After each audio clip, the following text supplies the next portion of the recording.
Bon, concernant l'approche de pair, qui fait vraiment partie du boulot du graphiste, c'est vraiment ça qui fait la différence, ce genre de détails, hein.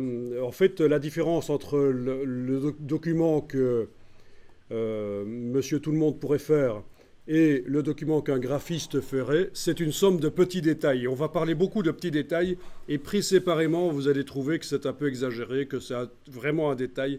Mais quand on ajoute ces petites astuces dans le même document, ça donne un côté professionnel. Et donc, je vous parle vraiment du boulot ici du graphiste. Je vais taper ici sur Google ceci, The Kerning Game. Kerning, ça veut dire approche de pair. Et c'est un jeu sérieux qui est proposé pour apprendre à faire manuellement, régler les espacements entre les lettres. Donc le premier résultat qui arrive là quand vous avez tapé The Kerning Game, c'est le jeu sérieux. Je vous invite à tester ça un peu pendant 2-3 minutes.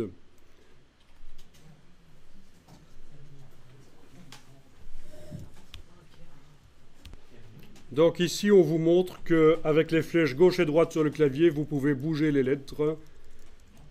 Une fois que vous avez compris ça, on passe réellement au vrai jeu, où il s'agit de sélectionner les lettres qui sont, une à une, les lettres qui sont entre les deux extrêmes, donc pas la première, pas la dernière, mais les lettres intermédiaires, et les bouger avec les flèches gauche et droite du clavier.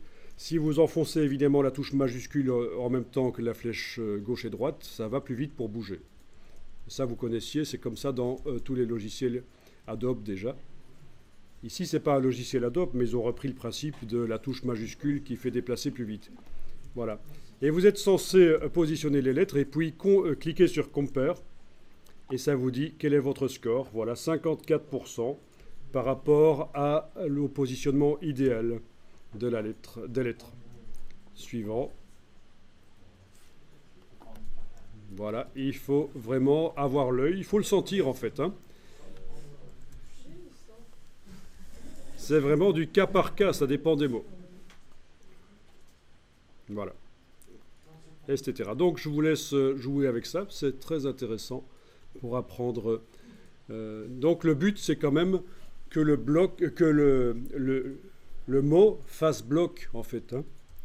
Il faut que quand on voit le mot de loin, on n'ait pas l'impression qu'il y a un trou à un certain endroit. C'est ça l'histoire.